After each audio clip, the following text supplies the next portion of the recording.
friends, welcome to the Tech Listen channel. So friends, today I will talk about MSI's latest gaming laptop Katana-GF66-11UE-3703 with GeForce RTX 3060 GPU.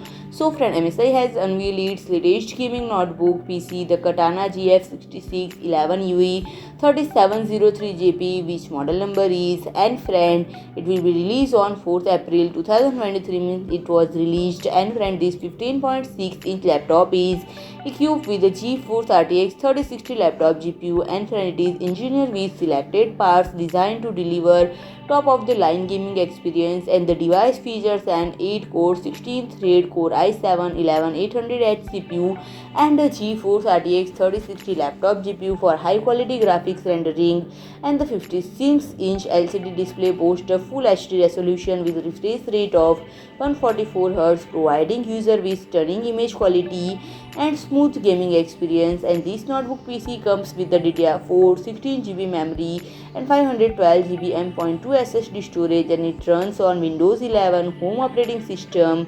And additionally, it supports wide gigabit LAN and Wi-Fi 6 networking, and it features the Japanese keyboard with built-in red LED backlight and a 9,20,000 pixel web camera and stereo speakers. And friend, it measures 359 mm in width, 259 mm in depth, and 14.9 mm in thickness, and weighs around 2.2 kg. And friend, if I talk about pricing, it is priced at €939. So friend, if you like my video, please do like, share and comment, and don't forget to subscribe my channel and press the bell icon.